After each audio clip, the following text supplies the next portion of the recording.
Can you hear?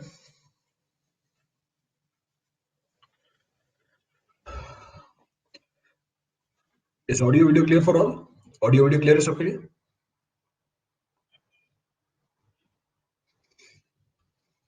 Clear है. Audio video is clear. So audio video is clear for all. So today's class is for those students who have qualified the mains for ESC 2020, and we'll be discussing how to fill your detailed application form. तो आज की class उन लोगों के लिए जिन्होंने ESC 2020 का mains qualify किया और अब इंटरव्यू के लिए उन्हें डीएफ कैसे फिल करना है या किन चीजों का ध्यान रखना है. What are the point to be considered while filling the detailed application form, which will lay the foundation of your interviews also. जो ले करेगा फाउंडेशन आपके इंटरव्यूज की भी. रीजन बीइंग, जब आप इंटरव्यू फेस करने जाओगे, the only thing which will give the information to the interviewer about you will be your DF. तो बहुत चीजों का ध्यान रखना पड़ता है हमें डीएफ को फिल करते वक्त. तो किन किन चीजों का ध्यान रखना पड़ता है, what are the point to be referred, किन चीजों को आपको अवॉइड करना है, किन चीजों को डेलिबरेटली इंक्लूड करना है, that we'll be discussing in today's class. So session is purely for those students who have qualified mains ESC 2020 and are going to appear for the next stage, which is interviews.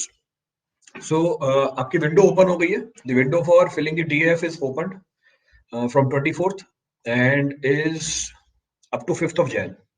So up till 5th of Jan आपने 5th of Jan आपने DF को fill कर सकते हैं. So how to proceed about it. अब जो इस साल वाला डीएफ है, ऑब्वियसली वो तो अवेलेबल ही है मेरे पास, बट क्योंकि ऑनलाइन ही होते हैं सारे.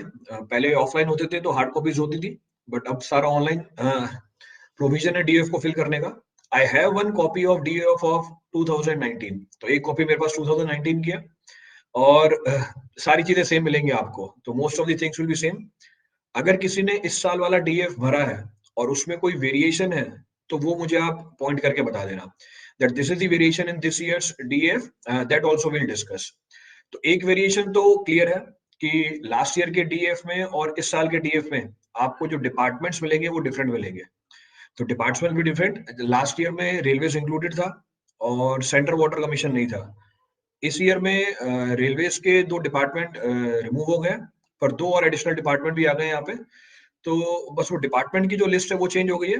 बाकी मेरे ख्याल से सारा डीएफ सेम होगा क्योंकि उसमें कोई चेंज नहीं आता, वो स्टैटिक चीज ही है.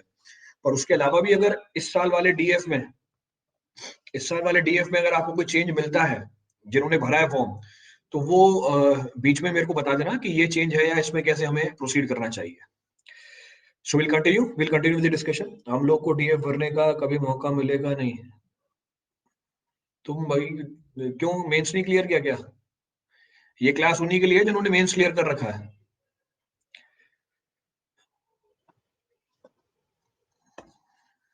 So it is specially being designed for those students who have cleared the mains. तो उनके इंफॉर्मेशन के लिए क्लास लगी हुई है. So I'm uploading the DF, एक सैंपल DF अपलोड कर रहा हूँ मैं, which I've arranged from somewhere. और आपका DF भी ऐसे ही होगा. Your DF will be like this only. If there is any change in this DF, you can point at that point of time only. आप उसको point कर सकते हो बीच में कि इस बार जो DF है उसमें ये चेंज निकल के आ रहा है. थोड़ा look like this only. तो जो DF दिखेगा आपको कुछ इस तरीके से दिखेगा. इसको मैं जूम करके शो कर देता हूं आपको. So this is how the DF will look like.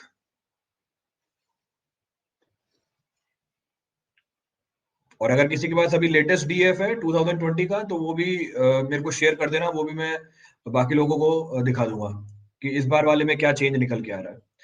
So this is how the DF will look like. So it will lay the foundation. It will lay the foundation of your next stage, which is interview stage. ये foundation lay करेगा आपके next stage की. That is your interview stage. अब क्या क्या होता है इसके अंदर, क्या क्या चीजें इंक्लूड करनी है. So first of the section, जिनका मेंस क्लियर नहीं हुआ है फालतू का डाउट मत पूछो, मैं ब्लॉक कर दूंगा बीच में ही. तो क्लास उन्हीं के लिए लगी हुई है जिन्होंने मेंस क्लियर किया हुआ है. तो अगर मेंस नहीं क्लियर किया है उनके लिए क्लास नहीं है. अगर क्लास लगानी है चुपचाप बैठ के लगाओ, फालतू के डाउट मत पूछना बीच में.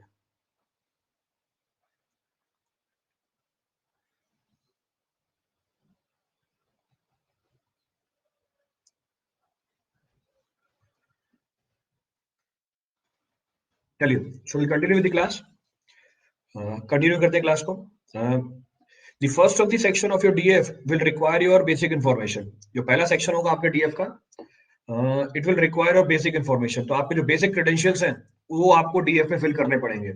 This roll number, reference ID and branch will be mentioned. ये मेंशन्ड होती है वहां पे चीजें। आपको अपना डीएफ स्टार्ट करना है बेसिक क्रेडेंशियल से। Your DF will start from the basic credential. So if you refer the first of the portion of the form which is to be filled will include your basic credential like name. अब obviously सबके लिए अलग नाम होगा, पर जो भी आपका नाम होगा इसको आपको प्रिपेयर करके जाना है। You to prepare this. तो पहली चीज, जो भी डीएफ में मेंशन करोगे, whatever point you will mention in your DF, even a single word which is being mentioned, आपको उसको थरोली प्रिपेयर करके जाना है। क्योंकि यही डीएफ एग्जामिनर के पास भी होता है, इंटरव्यूअर के पास भी होता है, और वो यहीं से ही प्रॉब्लम बना के पूछता है। From here only the problem will be आज। It means the course of your interview will be 90% based on your DF only. Reason being, जब वो पहली बार आपसे मिलता है, आपके बारे में कोई जानकारी नहीं रखता, वो आपको बस डीएफ उठाता है। पहली चीज वो पढ़ेगा आपका नाम। तो अगर आपका नाम किसी प्रोमिनेंट पर्सनैलिटी से मैच करता है, if your name resembles with that of any prominent personality in any field, आपको उसके बारे में स्टडी करके जाना है। You have to study about that particular personality. अब वो एक भी हो सकते हैं, मल्टीपल भी हो सकते हैं। तो अगर आपकी किस्मत अच्छी हुई, आपसे नाम के मैच करते हुए और भी जो प्रोमिनेंट पर्सनैलिटीज हैं वो हो सकते हैं। तो आपको उन सबके बारे में जान के जाना है। ये सवाल डायरेक्टली पूछा जाता है कि आपका नाम किस और प्रोमिनेंट पर्सनैलिटी के साथ रिजेंबल करता है, तो उनके बारे में आपको जानकारी निकाल के जानी है। लेट सपोज किसी का नाम सचिन है, तो अब सचिन नाम की बहुत सारी हमारे पास प्रोमिनेंट पर्सनैलिटी है। एक पहली चीज जो दिमाग में आती है, Sachin Tendulkar.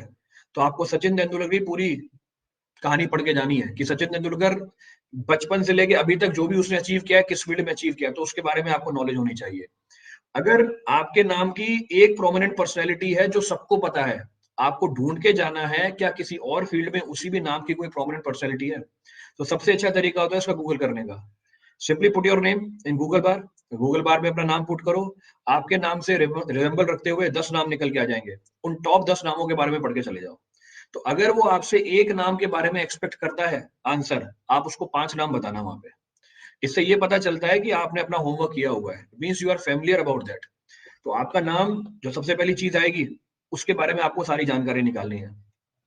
The next will be address. अब है कुछ भी नहीं, जब आप डीएफ में भरोगे, जब आप डीएफ में एड्रेस भरोगे, तो आप अपना नॉर्मल एड्रेस फिल कर दोगे। यहाँ पे you will fill your normal address जो होता है हमारा। पर इसमें भी थोड़ी प्रेजेंस ऑफ माइंड लगाना। जैसे मैंने रिपीट किया, फिर से बोल रहा हूँ कि आपका जो इंटरव्यू की डायरेक्शन है, आपका डीएफ ही गवर्न करता है। तो आपका जो एड्रेस होगा, कई बार हम हमारे एड्रेस में कुछ चीजों को स्किप कर जाते हैं एड्रेस को छोटा करने के लिए, कि फॉर्म में जगह नहीं है या इन जनरल वो जानकारी प्रोमिनेंट नहीं है बताना, हम उसको स्किप कर देते हैं। पर अगर आपके एड्रेस में या एड्रेस के आसपास फिर से अगर कोई प्रोमिनेंट चीज है, तो उसको आप डेलिबरेटली इंक्लूड करोगे। If your address include some prominent place, kindly include that in it. कहने का मतलब ये है कि आप एग्जामिनर को एक एक लीड दे रहे हो आपसे सवाल पूछने की। लीड दे रहे हो मतलब, जैसे एग्जांपल लेते हैं, कोई सा भी एड्रेस लेते हैं, कोई सा भी एड्रेस है। लेट अस सपोज दिल्ली का कोई एड्रेस है, एक्स वाई जेड, या मैं नाम लेती है मैंने, एबीसी कोई एड्रेस है। अब वो एड्रेस दिल्ली का है। आप let us suppose lotus temple के पास रहते हो, भले ही वो लोटस टेम्पल आपके घर से 10 किलोमीटर दूर है, भले ही वो लोटस टेम्पल आपसे 10 किलोमीटर दूर है, ये लोटस टेम्पल इंक्लूड करना उसके अंदर, इस लोटस टेम्पल को इंक्लूड करना उसके अंदर। वो ये लोटस टेम्पल देखेगा और आपसे सवाल पूछेगा इसके ऊपर। ही will ask about this lotus temple. कहने का मतलब है आपको डीएफ में खुद एक लीड प्रोवाइड करनी है उसको कि इसके ऊपर सवाल पूछो मुझसे। इट मींस अगर आपने डीएफ को उसी तरीके से फिल किया जैसे मैं डिस्कस कर रहा हूं, आप अपना इंटरव्यू खुद ले रहे होगे। और यही टेक्निक मैंने अपना अप्लाई करी थी अपने डीएफ के अंदर। This was the same technique which I have applied in my same DF. तो मैं जानबूझ करके उन चीजों को वहां पे लिख रहा था जिसमें मैं चाहता था वो मुझसे सवाल पूछे। तो आप एड्रेस में कोई ऐसी प्रोमिनेंट चीज या प्रोमिनेंट प्लेस को इंक्लूड करोगे जो आपके घर के आसपास है और जिसके बारे में सवाल बन सकता है, जिसके बारे में सवाल पूछा जा सकता है। एक एग्जांपल दिया मैंने, सबके एड्रेस पता है सबको, तो इस चीज के बारे में बैठ के सोचना तसल्ली से, क्या कोई ऐसा चीज इंक्लूड कर सकते हैं हम? Can we include something like this? कोई भोपाल में रहता है, कोई भोपाल में रहता है, भले ही भोपाल गैस ट्रेजिडी जिस एरिया में हुई थी, उससे दूर रहता है, उस एरिया को इंक्लूड करने की कोशिश करना किसी न किसी तरीके से, ताकि वो आपसे सवाल पूछे भोपाल गैस ट्रेजेडी के ऊपर, और उसने अगर सवाल पूछ लिया, आप उसके बारे में पहले से पढ़ के जाओगे, क्योंकि आपको बताया आपने डीएफ में उसके बारे में क्या कर रखा है, मेंशन कर रखा है। आप किसी प्रोमिनेंट सिटी से हो, if you are some prominent city, he will ask a definite problem on this. जैसे एग्जांपल, मैं जयपुर से था, मैंने हाईलाइट करके लिखा था, हमारे टाइम पे ऑनलाइन नहीं होता था, हमारे टाइम पे ऑफलाइन ही फॉर्म भरने होते थे हार्ड। मैंने इसको हाईलाइट करके लिखा था, मैं चाहता था सवाल पूछे मुझसे जयपुर के ऊपर। क्यों? प्रोमिनेंट प्लेस है, it is a prominent place, tourist place है, हिस्ट्री बहुत वास्ट है जयपुर की, तो मैंने इसको हाईलाइट किया था और सवाल पूछा गया था मेरे से जयपुर के ऊपर। जो चीजें वो एक्सपेक्ट कर रहा था उससे 10 गुना ज्यादा चीजें बताई थी मैंने उसे। तो ये लीड आपको छोड़नी है वहां पे उससे सवाल पूछने के लिए। अगर आप किसी प्रोमिनेंट स्टेट से हैं जो भी न्यूज में चल रही है, वो आपको इंक्लूड करनी है यहाँ पे, you have to include that. तो जब भी आप ये क्रेडेंशियल्स भरोगे, जैसे बाकी एग्जामों में